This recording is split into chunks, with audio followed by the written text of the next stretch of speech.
Chapter 1. The blood on my sleeve is not mine. That is the first thing I notice when Knox Ransom laughs. He stands across the ring from me, broad and gold-crowned, his western wolves arranged behind the barrier like a wall of iron and teeth. The royal court of Mornvale surrounds us in tears, silent now in a way that feels heavier than noise. Sterling Hawthorne stands at the far edge of the barrier, his jaw locked, his hands pressed flat against the ancient boundary rope that the law says he cannot cross. His eyes are on me, only me, and the look in them is the kind that lives in a person long after the moment that made it. Knox rolls his shoulders and grins with every tooth he owns. He thinks I am shaking from fear. I let him think that. My name is Briar Whitlock. I am a rejected Omega, and 3 weeks ago, I had never held a blade inside a royal duel ring. That is what this court believed. That is what I needed them to believe. The lie kept me soft in their eyes. The lie kept me breathing. But the truth my mother drilled into the bones of my hands before she disappeared, is pressing through my skin right now like heat through thin cloth. Knox circles left. I track him without moving my feet. The crowd murmurs. A woman near the front covers her mouth. I catch Elder Hollis Vane at the upper tier leaning toward the man beside him, whispering something behind 2 fingers with the casual comfort of someone who already knows the ending. He does not know my ending. Nobody in this room does. I was not supposed to be here. Not in this ring, not in this keep, not standing inside the greatest political crisis Mornvale has seen in 40 years. 3 weeks ago, I was pouring wine at a court dinner and trying not to exist too loudly. I was the Omega nobody remembered when they left the room. My scent is rainwater and pear blossom and old paper, the kind of scent that court-trained alphas described as decorative. Something to place near a window. Something pleasant and forgettable. That was the whole point. I was 11 years old the first time my mother pressed a short blade into my hands and said, "Briar, the moment the world knows what you can do, they will stop seeing who you are." She said it the way people say things they have already lived through. Her voice did not waver. Her hands were steady. She had silver scars on both wrists from royal service, and she smiled so rarely that when she did, I memorized it. She taught me everything. Footwork, breathing, how to read an opponent's weight shift before the strike comes, how to lose on purpose in a way that looks like clumsiness, how to stand in a room full of people who underestimate you and give them no reason to stop. Then she vanished. The court said she fled because she was a coward. I said nothing because I was 7, and grief in a child looks exactly like obedience if you are not paying attention. I carried her lessons quietly for years. I let people see what they expected. I dropped things on cue. I spoke softly. I kept my calluses hidden and my balance deliberate and my reflex buried so deep that only silence could find it. I survived Mornvale by becoming invisible. Then Alpha King Sterling Hawthorne chose me as his treaty consort, and invisibility stopped being an option. Knox faints right. My body reads it before my mind finishes the thought. I shift my weight back and the movement is small, controlled, invisible to anyone not watching my feet. Knox watches my face. That is his first mistake. His second mistake was coming here at all. His third, the worst one, is what he said about the border villages 2 days ago. He did not just insult me. He named children. He described specific families by their settlement markers and told the court what his soldiers would do if his challenge was refused. He smiled while he said it. He said mercy was a luxury for kingdoms that could afford weakness. I am not here for pride. I am not here for Sterling's crown or the court's opinion or to prove something to people who never saw me anyway. I am here because 34 families sleep in those villages and Knox Ransom picked them specifically because he knew I would care and Sterling would notice and the law would trap them both inside that caring like a net. He miscalculated one thing. He did not account for me. The ringmaster raises his staff. The final signal. Knox rolls his neck and the crowd pulls in one long breath. Sterling's hand presses harder against the barrier rope. His knuckles go pale. He mouths something. 2 words. I read them across the distance between us and the warmth that moves through my chest is almost unbearable. Come back. I hold his gaze for exactly 1 second. Long enough to mean something. Short enough to keep my focus. Then I turn back to Knox Ransom. 3 weeks ago I was invisible and safe and completely alone. Then Sterling Hawthorne asked me if I had eaten, and the wall I had spent my entire life building inside myself cracked straight down the middle. But that is a different story. This one starts with blood on my sleeve and a man who thinks he has already won. He has not won. He does not know what my hands remember. The staff drops. Knox charges. Chapter 2. The summons arrives before sunrise. A court page slides the sealed letter under my door without knocking. I am already awake, sitting on the edge of my narrow cot in the servants' wing of the outer keep, watching the sky outside my single window turn from black to gray. I have not slept. I stopped sleeping well 3 years ago, and I have never found a remedy that worked better than just accepting it. The wax seal is gold, the royal insignia of Mornvale. I stare at it for a long moment before I break it. The language inside is formal and brief. Alpha King Sterling Hawthorne has selected Briar Whitlock, Omega of no declared house, as treaty consort under the Mornvale Accord. Presence required in the royal hall at the first bell of morning. Formal dress. No delays. I read it twice.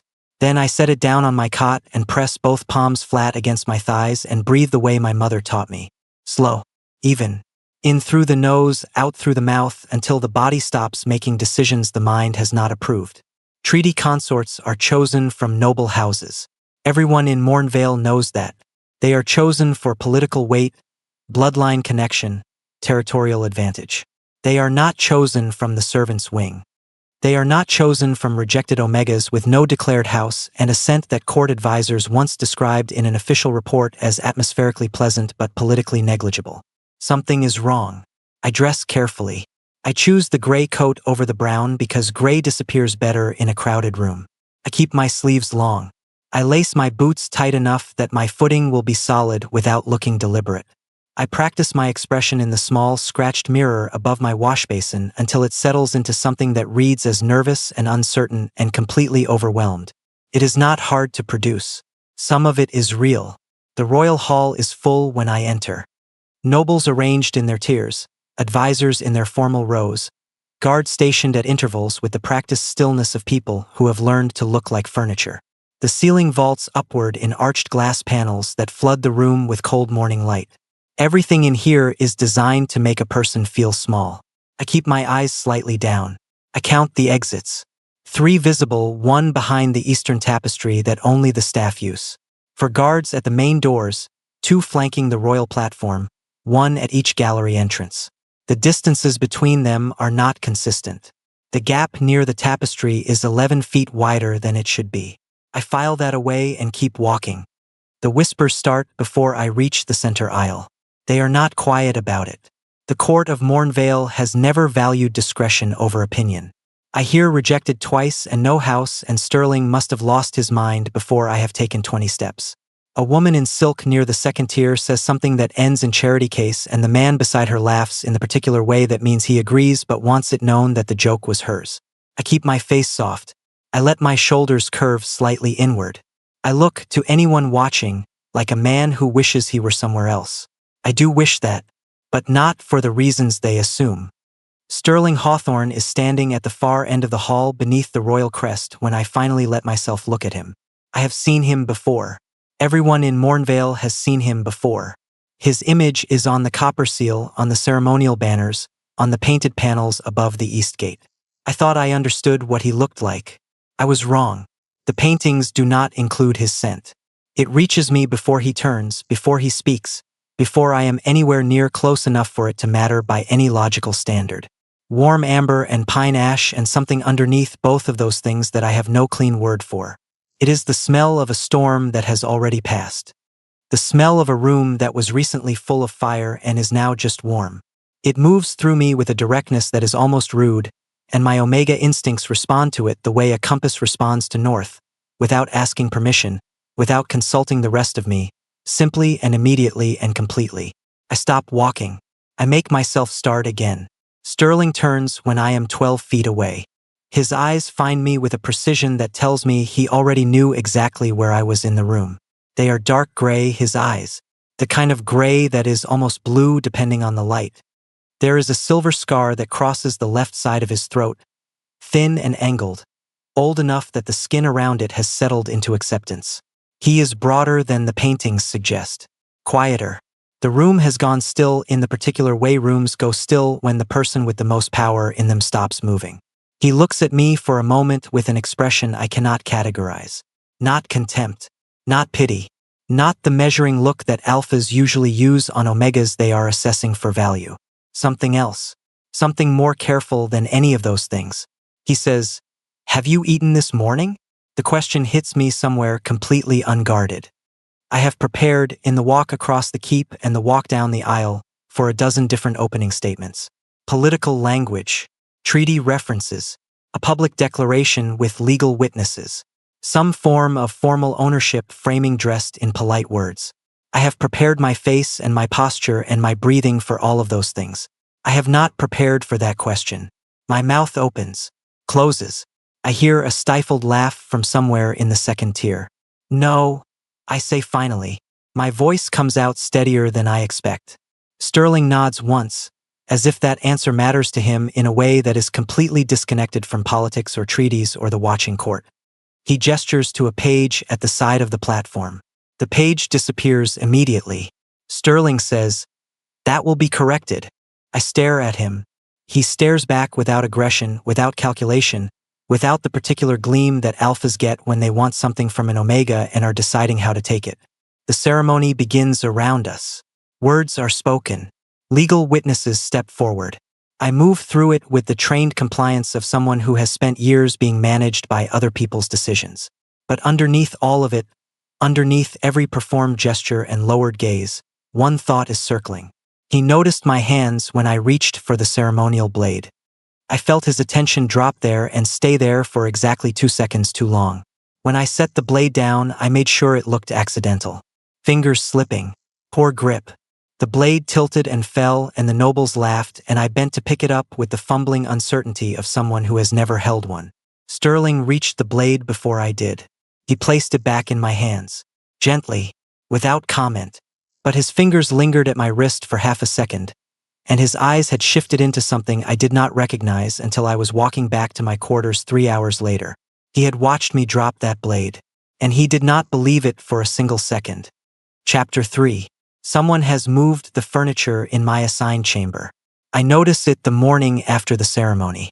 The writing desk, which was positioned against the north wall when I arrived, is now angled toward the door. The chair behind it faces inward instead of toward the window. Small changes.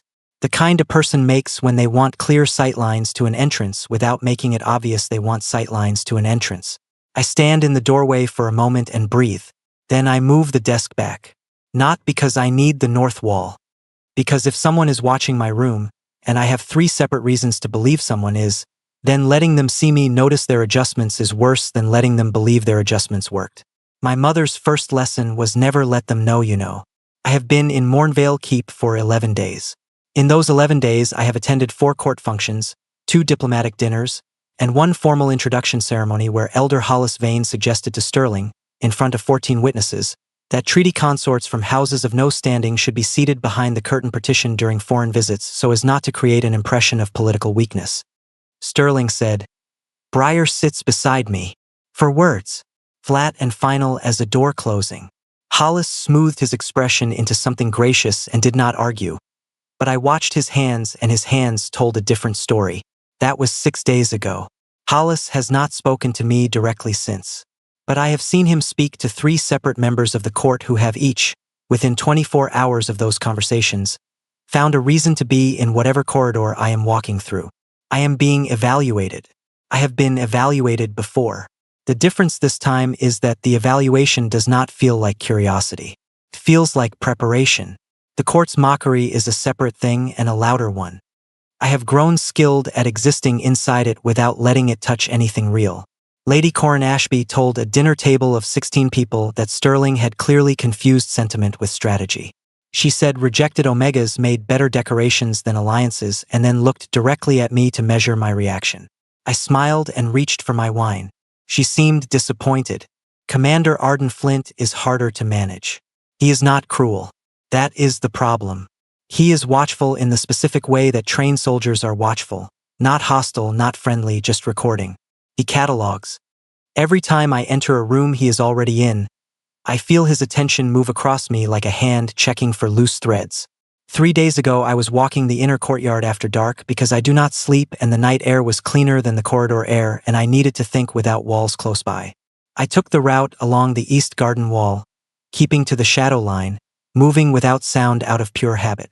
Arden was standing at the end of the garden path. He said, "You got lost." It was not a question. His voice had the particular flat quality of someone offering a conclusion they already know is incorrect. I said, "I did. This keep is very large." He looked at me for a long moment in the dark, not suspecting exactly. More like someone running a calculation and finding the numbers slightly off but not yet sure where the error is. "The servants' entrance is north," he said. "Thank you," I said, and turned north.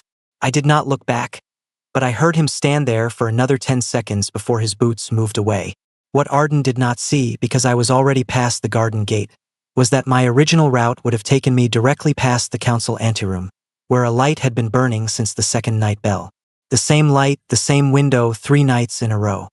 Council sessions do not run past the first bell. Whatever burns in that room after dark is not official business. I found the coin on the 5th night. I was not searching for it. I was passing the council table on my way to the morning water service when I saw something catch the early light beneath the far edge of the table.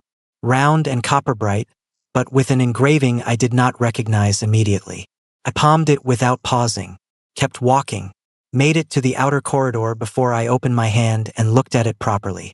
It was Western currency, Knox Ransom's mint. A border province denomination stamped with the Western wolf crest on one face and a number I did not understand on the other. Western coins do not fall under Mornvale council tables by accident. I held it for a long time in my closed fist, standing in the corridor with morning light coming through the high window and the distant sounds of the keep beginning its day, and I thought about my mother. I thought about the way she taught me to identify foreign military currency by weight and engraving. I thought about the specific lesson she gave me on why border province coins sometimes carried coded numbers inside their mint marks. I turned the coin over and looked at the number again. It was not a denomination. It was a date, 11 days from when I found it. That night, I pressed my ear to the wall of the corridor that shared a foundation with the council anteroom and I waited. 2 voices. One I recognized as Hollis Vane. The other I did not. But I caught 2 words before a door somewhere deeper in the room opened and swallowed the rest of the conversation.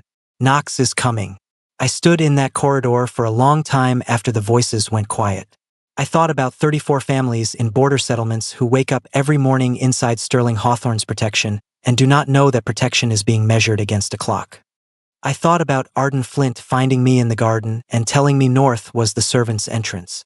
I thought about the way Sterling's eyes had stayed on my wrist during the ceremony. I went back to my chamber and I moved the desk to the north wall. Chapter 4. Sterling finds me in the rain. I am standing in the inner courtyard near the stone bench by the dormant fountain, and I am not hiding exactly, but I chose the spot because it has 3 walls close and a clear view of every approach and the sound of rain on the old stone drowns out footsteps. I come here when the corridor walls press too close. When the court's noise accumulates past the point I can manage with breathing alone. I do not hear him approach. That bothers me more than I show. He stops at the edge of the covered archway where the rain cannot reach him, and he watches me stand in it for a moment before he says, "You don't have to stay out there." "I know," I say. I stay. He steps out of the archway and into the rain and comes to stand beside me at the fountain's edge. He does not ask again. He does not suggest I am being strange or dramatic or romantically difficult. He simply stands there with me and lets the rain do what rain does. His scent changes in the water. The pine ash deepens. The amber goes warmer, somehow the way heat rises under pressure. My omega instincts register the shift before my mind does, and the reaction that moves through me is so immediate and so specific that I have to reset my breathing from the beginning. He is not doing it on purpose. That is the part one cannot square. I have been close to alphas before, and they are always doing something on purpose. Projecting dominance, establishing comfort, signaling availability, performing patience. Sterling is simply standing beside me in the rain, present in a way that has no performance in it. That makes him more dangerous than all of them put together.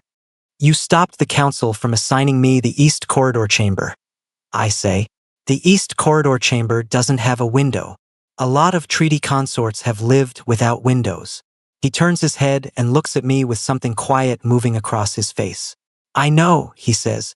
I changed that too when I could. I don't answer. The rain fills the silence between us and I let it. Sterling is not what the court made him. The court made him into a war figure. Hard choices, harder consequences.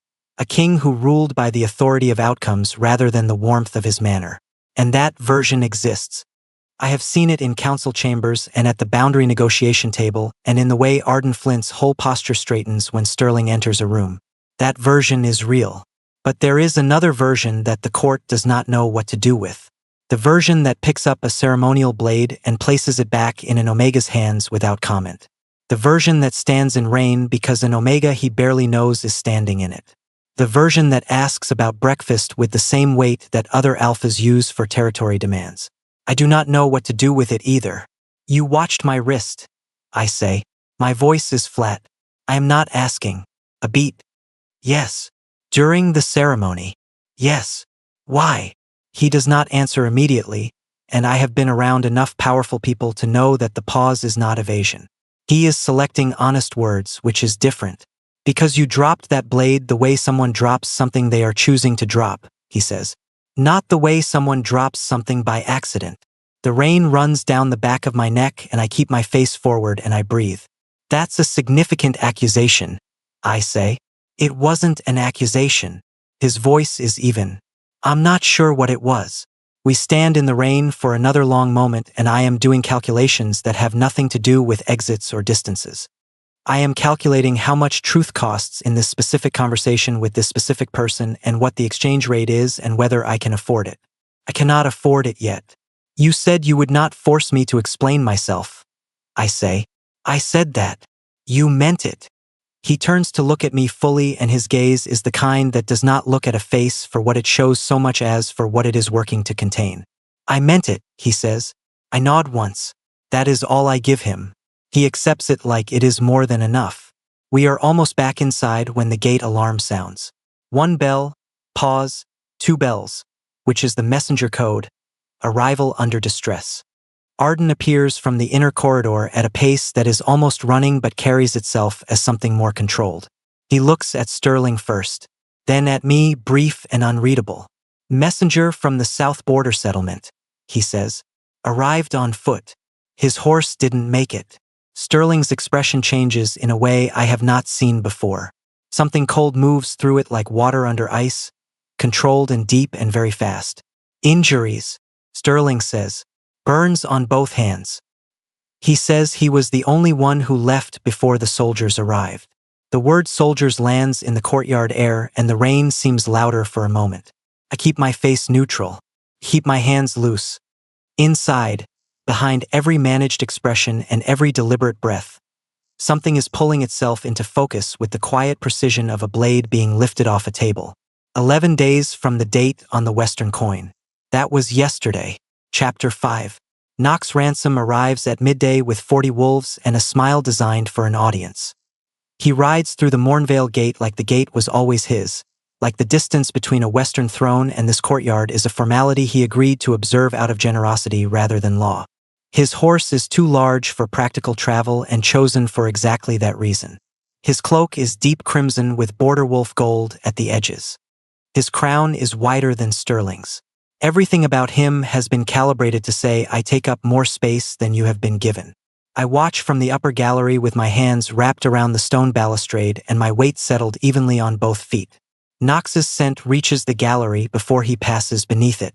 Cedarwood and cold iron and something sharp underneath both, like the smell of a fire that has not started yet. Every Omega in the gallery takes a small, involuntary step back when it hits. I do not step back. But I feel the instinct move through me and I note it and I file it away the same way I file everything Nox Ransom does. He is projecting. The sense surge is deliberate. He is chemically announcing authority to every person with Omega biology in this building before he has said a single word. My mother called this the opening move of men who are afraid they won't be believed. I hold the balustrade and breathe through it and watch him dismount. The formal reception is in the Great Hall. I take my assigned position at Sterling's right side, which is where I have sat at every public function since the ceremony. I am aware of the court watching to see if I will be repositioned. I am aware of Hollis Vane near the back left column watching with a particular attention that has an agenda inside it. I am aware of Arden Flint 2 steps behind Sterling's left shoulder, his expression professionally empty in the way that means he is working very hard. Knox enters the great hall and his eyes find me before they find Sterling. That is also deliberate. He crosses the room with his delegation fan behind him and he stops at the appropriate formal distance and he performs the required greeting to Sterling with the technical precision of someone who knows the words but assigns them no weight. Then he turns his full attention to me. "This is the consort," he says. "Not a question. A categorization." "Briar Whitlock," Sterling says. His voice carries no elevation. It does not need to. Knox looks at me the way someone looks at a piece of furniture they have been told is expensive and cannot understand why. He does it slowly and completely and publicly, and the court around us makes no sound. "No declared house," Knox says. "No," I say. "Rejected record." "Yes. And Sterling Hawthorne chose this." He says Sterling's name like a borrowed object. He says this like a word that means mistake. The court is very quiet. I smile. Soft. Slightly uncertain at the edges. I let my chin drop just enough to read as uncomfortable without reading as defeated. I have practiced this expression so many times over so many years that it costs me nothing. Knox turns back to Sterling with the air of a man who has just demonstrated a point. "The western settlements along your southern border," Knox says. "The families there live under your protection." "They do," Sterling says. "I want them." The room temperature drops 3 degrees. Sterling's voice does not change. "They are not available. Everything is available when the right law applies."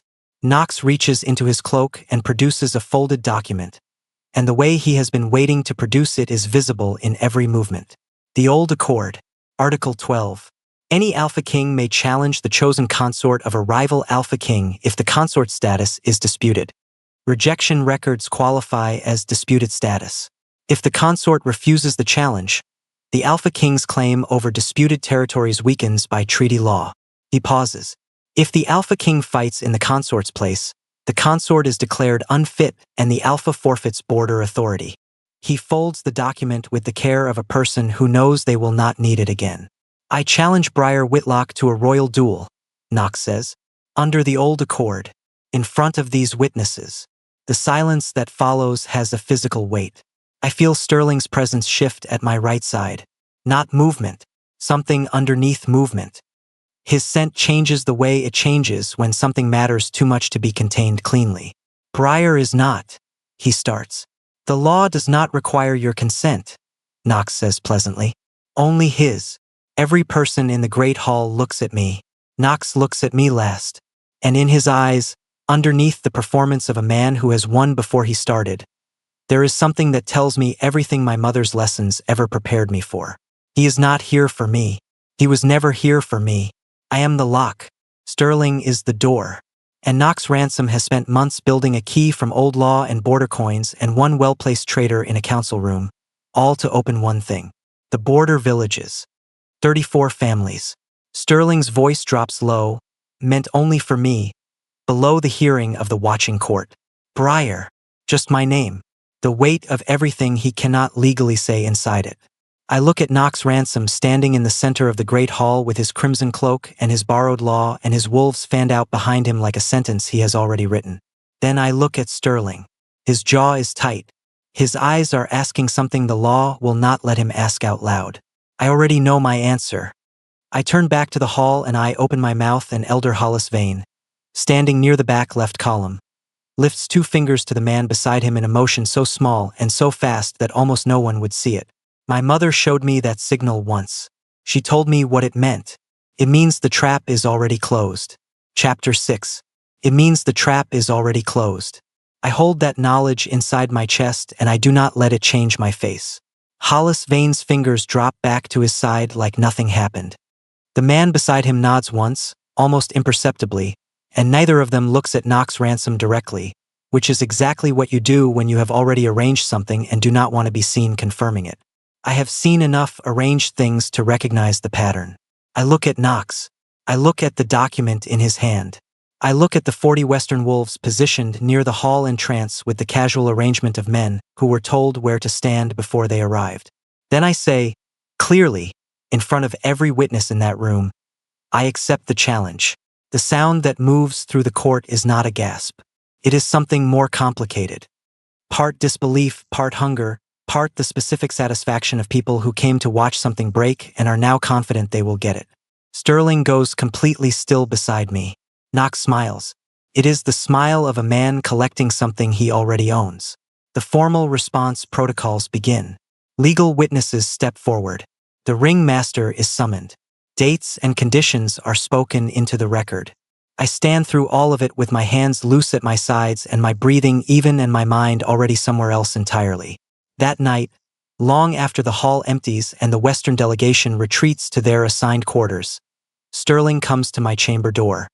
He does not knock loudly. 2 knocks, quiet, and then silence. The kind of knock that says I am here and I will leave if you need me to. I open the door. He looks at me the way a person looks at something they are afraid of losing before they have found the right words to say they wanted to keep it.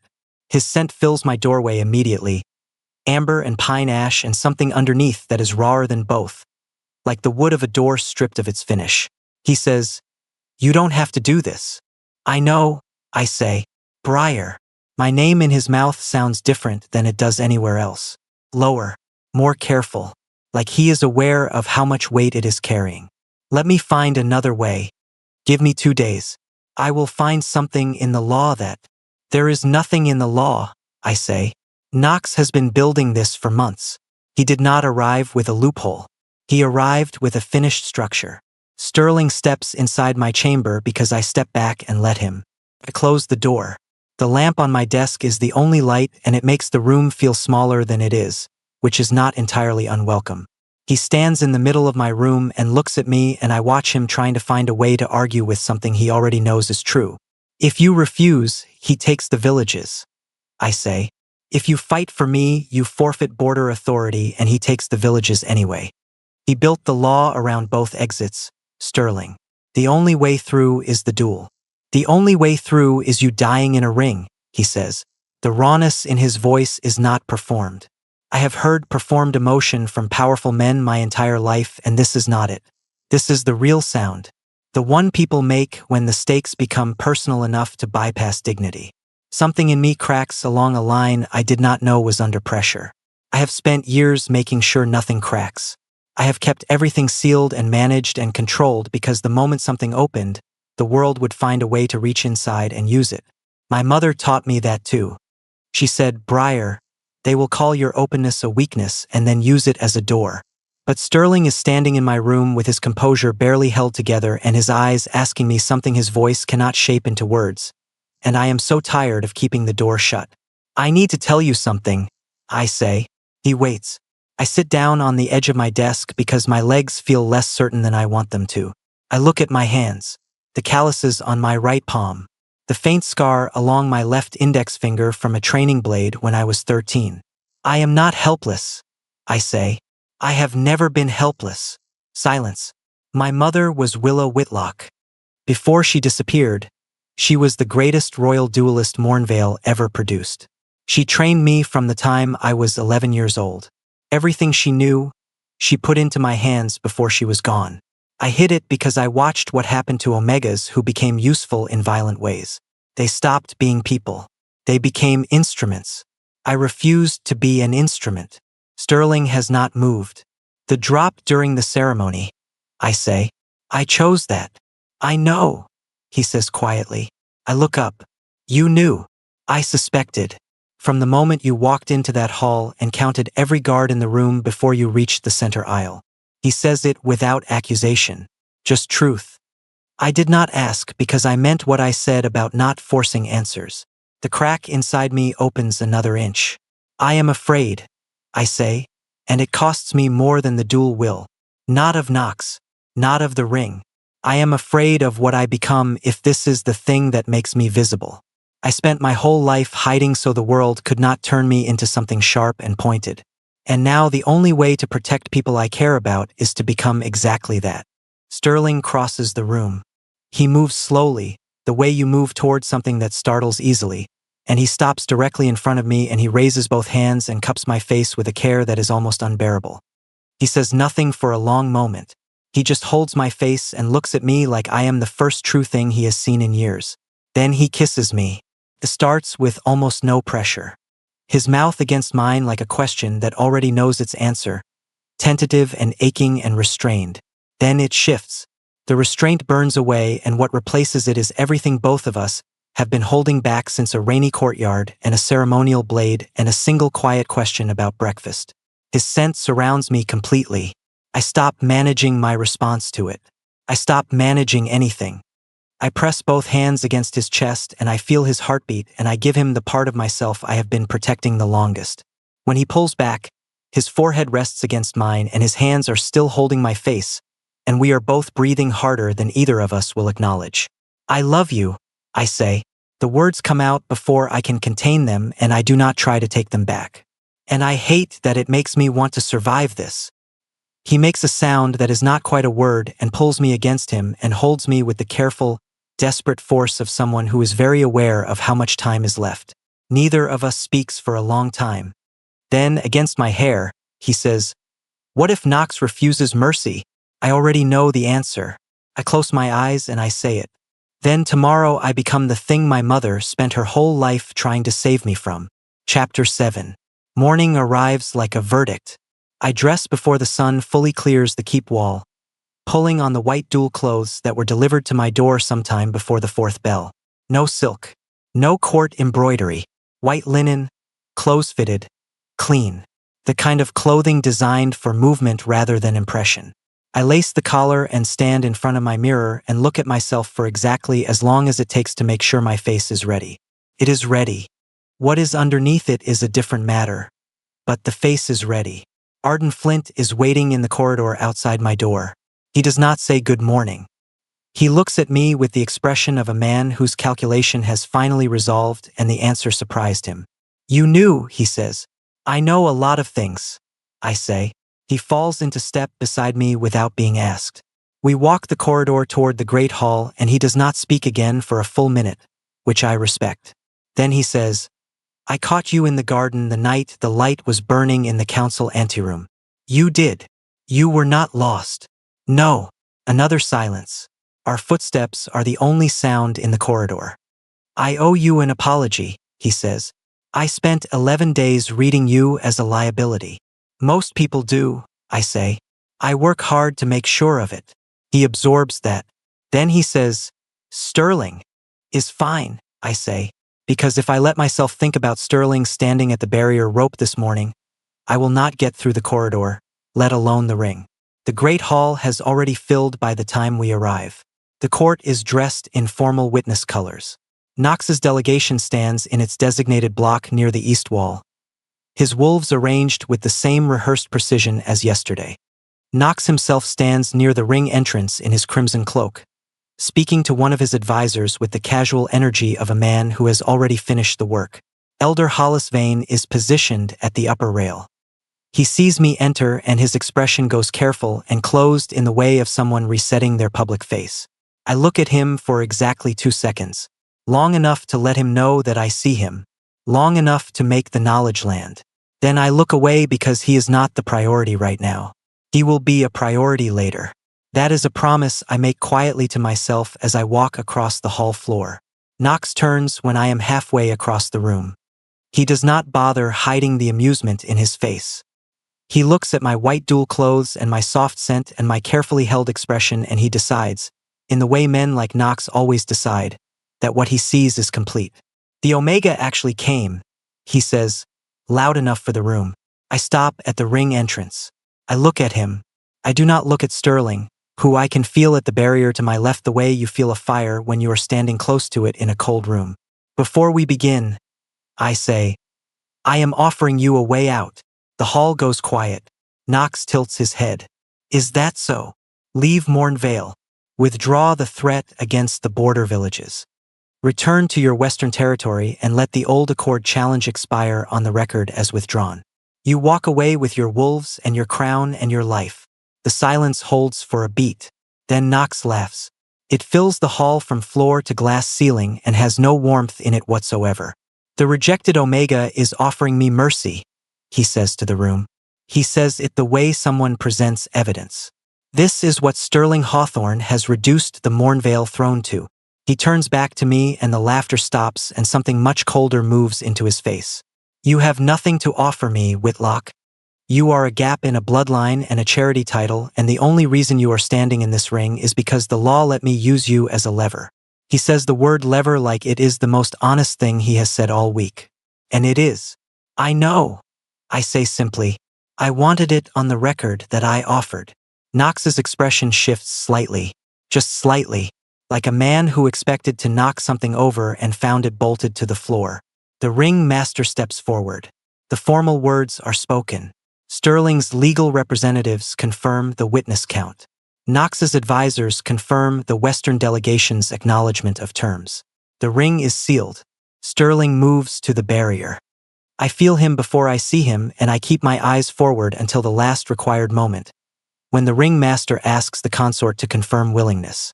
I turn to Sterling then. He is holding the barrier rope with both hands, white-knuckled, and his face has the particular stillness of a man who is using every resource he has to keep himself from doing something the law would punish. His eyes find mine, and they are asking the same thing they asked last night in my room, the thing that does not have clean words. I let him see my answer. All of it.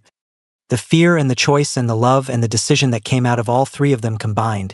The decision that I am not making for a crown or a court or even for mercy's abstract principle, but for 34 families who wake up inside the protection of a man who put a ceremonial blade back in my hands and asked if I had eaten and stood in the rain beside me without asking for anything back. I turn to the ringmaster. I confirm, I say. The duel begins.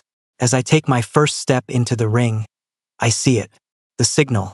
The same two-finger motion Hollis Vane made in the Great Hall yesterday, directed at a man in Knox's delegation near the east wall. The man nods and his hand moves to something beneath his cloak. My mother showed me that signal. She told me what it meant the second time it was used. The first time, she said, they just send the message. The second time means the secondary plan is already in motion. There is something else in this room that Knox has not declared. Chapter 8. Knox does not wait for the second bell. He comes at me before the ringmaster has fully lowered his staff, the way a man comes at something he does not respect enough to grant the formality of a proper start. His first strike is wide and heavy, designed for shock rather than precision, and it cuts the air where my left shoulder was half a second before I moved it. The court inhales. I do not make a sound. I step back and right and let his momentum carry past me, and I watch his weight distribution correct itself, and I file every piece of information my body just collected into the part of my mind my mother trained for exactly this. Knox is strong. His reach is long. His left shoulder carries an old injury that tightens his rotation on the backswing by approximately 15 degrees. He favors his right side for powerful strikes and his left for redirects. He breathes out before he commits to a major move, which is a habit he probably does not know he has. I know because my mother taught me to know. He comes again. Faster this time, adjusting for the miss, putting more technique behind it. This strike has training in it. He is not purely a brute. He is a man who has won real fights and knows what winning feels like. But I have been hiding for 15 years. The discipline required to conceal skill that long does not live in the muscles alone. It lives in the mind. It lives in the specific patience of a person who learned early that being underestimated is a strategy, not a defeat. Knox has spent this entire challenge performing. I have spent it reading. I give him for exchanges where I look like I am barely surviving. I deflect late enough to look desperate. I stumble after the third redirect and catch myself on one knee, and I hear the collective sound of the court assuming the outcome they came to see. Knox pulls back with the theatrical restraint of a man giving the audience a moment to absorb his dominance. Arden Flint is at the barrier to Sterling's left. I catch his face for half a second. His expression is completely different from what it was 3 minutes ago. He is very still in the way trained soldiers go still when they are recalibrating everything they thought they understood. Good. Knox comes for the fourth time and I stop performing. I meet his strike cleanly. Not barely, not desperately. I meet it with the full authority of 15 years of my mother's training, and I feel the shock of contact travel up his arm and into his shoulder because I angled the block to land directly on the old injury site. He falters. One step back. One sharp breath. The court goes completely silent. I move before he resets. 3 steps, controlled, and I am past his guard and I press the blunted edge of my ring blade to his left side and I stop. He stares at me. I step back and give him the distance again. I am giving him a second chance to yield. In front of every witness. In front of his own delegation. I am offering him the exit I offered before the duel started. This time written in the language of the ring where everyone can read it. The court is not making a sound. Knox's face moves through something complicated. Then his jaw sets and what comes out of it is fury, clean and hot. The fury of a man who built a trap that an Omega just walked through without breaking a sweat. You think mercy makes you noble? He says quietly enough that only I can hear it. You are going to die being gentle. He attacks with everything he has held back. I stop holding anything back in return. What follows is not a performance.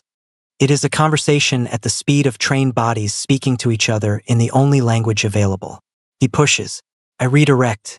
He adjusts. I read the adjustment before it arrives. He is powerful and experienced and genuinely dangerous. And I am faster than he expected and more patient than he can afford. And every single exchange confirms the gap between a man who fights to dominate and a woman who fights to end things cleanly. Then the child appears. Near the east wall, a gap opens in the crowd that should not exist and a border child, a boy, maybe 8 years old, is guided forward to the edge of the ring barrier by the man Hollis signaled. The boy is frightened. His hands are shaking. He is being held upright by a grip on his collar that is doing the holding for him. The room erupts. My attention splits for less than half a second. That half second is what Knox has been waiting for. He is already moving when I look back and his blade catches me across the upper left arm in a diagonal line and the burn of it arrives a full second after the fact, which is how pain works when the body is still deciding whether to acknowledge the interruption. I do not go down. I reset my stance, arm bleeding, and Knox takes one look at the fact that I am still standing and something shifts in his face. Not respect. Something more dangerous. The specific expression of a man who has decided that the rules of this engagement no longer serve him. He turns. Not toward me. Away from me. Toward the barrier. Toward Sterling. The duel law is specific. Within the ring master holds authority. Outside the ring, while the duel is active, no other law supersedes. Knox has just calculated that if he kills Sterling before the ring master can intervene, the throne transfers under succession law, the duel result becomes void, and the border villages fall under a dead alpha's contested territory. He built a second trap inside the first one. Sterling cannot legally enter the ring to defend himself without forfeiting the crown, and Knox is already at the barrier. My arm is bleeding. My feet are already moving. Chapter 9. I reach Knox before he reaches the barrier. Not by much. 2 steps. The margin between enough and too late is 2 steps and 15 years of training and one decision made in a fraction of a second that my mother prepared me for long before I understood what preparing meant. I catch him by the back of his cloak and I pull. The momentum is brutal. Knox is heavier than me by a full third of my body weight and his forward drive is enormous, but I redirect rather than resist, the same principle applied to every exchange in this ring, and his own force becomes the thing that spins him back toward the center. He turns on me with something past fury, past calculation.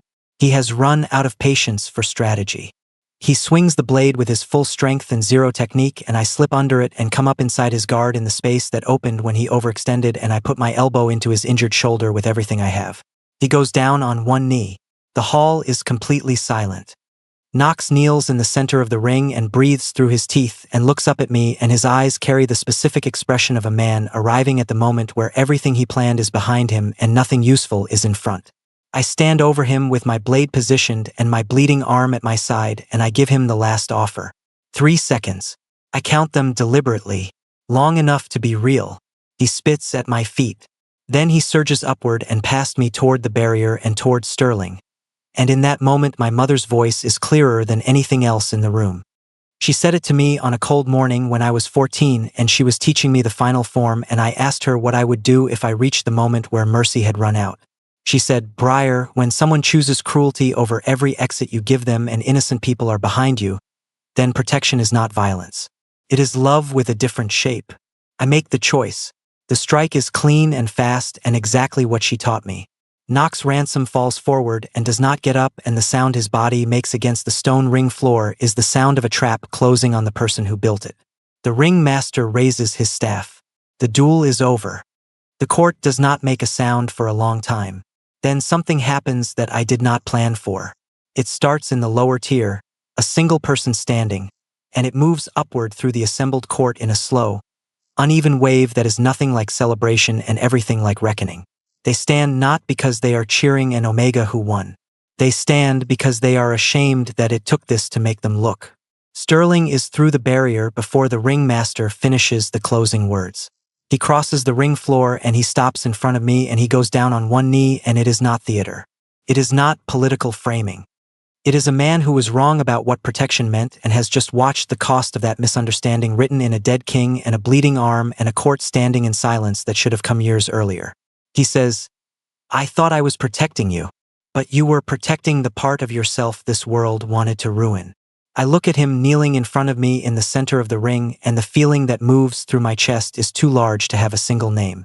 Arden Flint is already moving through the crowd near the east wall, and I watch him reach the man who held the child and close a hand around his arm with the grip of someone who has been looking for a legal reason and is glad to finally have one. The child is passed to a court attendant. He is frightened but unhurt. Hollis Vane begins moving toward the back of the hall. He does not make it. Two of Sterling's guards are there before him because Arden gave the order with a hand signal from across the room the moment Knox revealed the secondary plan, because Arden had been watching Hollis since the coin appeared under the council table, because some preparation happens before the crisis and some happens during it, and Arden is very good at both. Hollis stops walking. His hands come up slowly. Sterling rises from his knee and takes my injured arm with both hands, carefully, wrapping his fingers around my wrist below the wound in a way that applies pressure without pulling. His jaw is tight. His eyes are doing the thing they do when he is processing emotion through the filter of everything he is responsible for. "Arden has Hollis," I say. "I know," he says. "The boy is safe." "I know that too." He is still holding my arm. His thumb moves once against the inside of my wrist, small and deliberate, and the warmth of it moves through me despite the pain and the aftermath and the exhaustion of every muscle in my body. I look past his shoulder toward the far edge of the crowd. There is a woman standing at the upper gallery rail in a gray hood that she has pulled forward enough to shadow her face. She is very still, in the particular stillness of someone who trained themselves not to be seen in crowds. Her hands rest on the rail, and they are exactly the same shape as mine. The same structure at the knuckles. The same way of carrying stillness in the fingers, like something stored rather than natural. She raises two fingers to her heart. The old duelist salute. My throat closes. She is real. She is alive. She is here. Sterling feels the change in my body before I find words for it, and he turns to follow my line of sight. The woman at the rail lowers her hand and steps back into the crowd, and she is gone. Sterling turns back to me. "Briar." "She was here," I say. My voice does not come out the way I intend it to. "My mother was here." I push through the crowd before he can respond, and I am running by the time I reach the gallery stairs. Chapter 10. The gallery is empty when I reach it. I stand at the rail where she stood, and I press both hands against the stone, and I breathe, and I look at the crowd below, which is still moving and rearranging in the aftermath of everything. And I search every hooded shape and every gray fabric and every still figure, and I do not find her. She is gone. But she was here. I know what I saw. I know my mother's hands, and I know that salute, and I know the specific way she carries stillness in her body like a held breath, because she taught me to carry it the same way, and I have been living inside that teaching my entire life. She was here. She watched. She saw every moment of it. I stand at the rail for a long time. Then I look down, and there is something on the stone beneath my right hand. Small. Tied with a piece of faded blue ribbon that I recognize before I understand why I recognize it. The fraying at the left edge. The double knot that was never fully tightened because I tied it myself when I was 6 years old and did not yet know how. It is my childhood ribbon. The one I thought I lost the day she disappeared. Tied around the grip of a short silver blade. My hands are shaking when I pick it up. The blade is old. Mornvale make.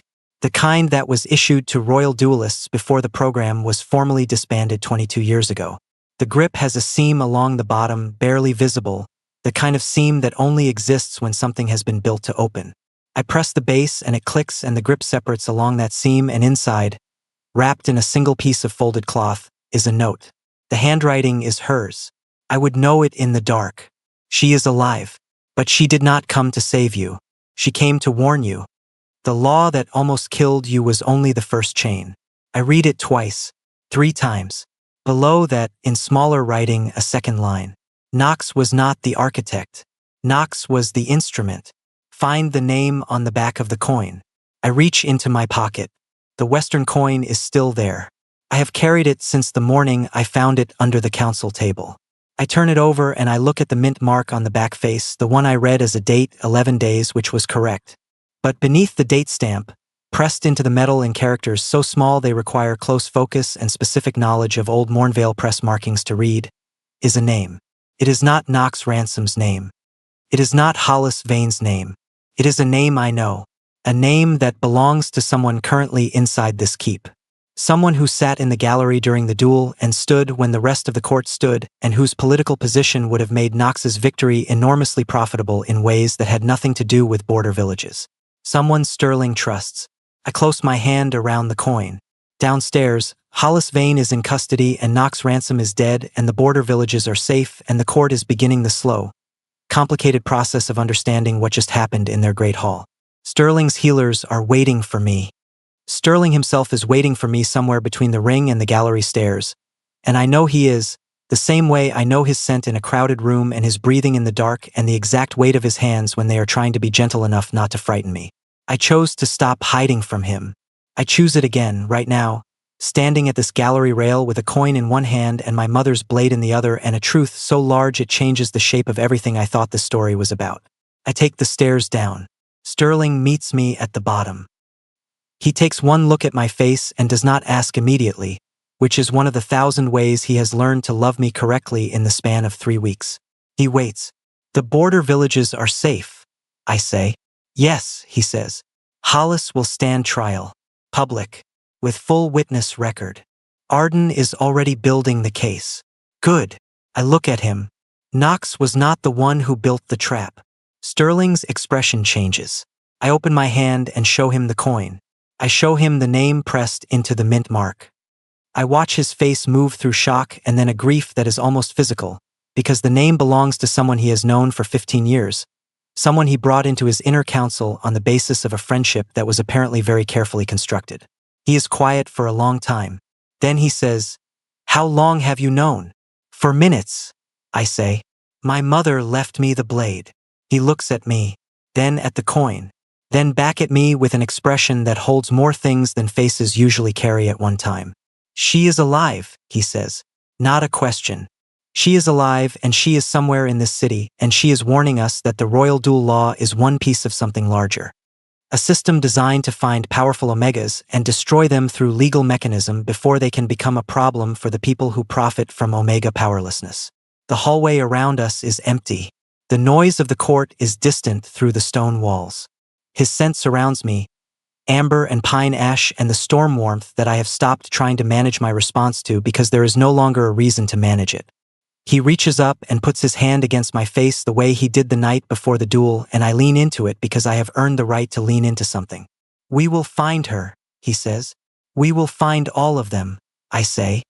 He pulls me against him and I press my face into his neck and I let myself be held with the full weight of who I actually am, not the version I performed for 15 years, not the dropped blade and the soft expression and the careful forgettability, but this version.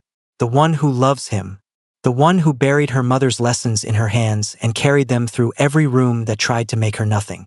The one who is only just beginning.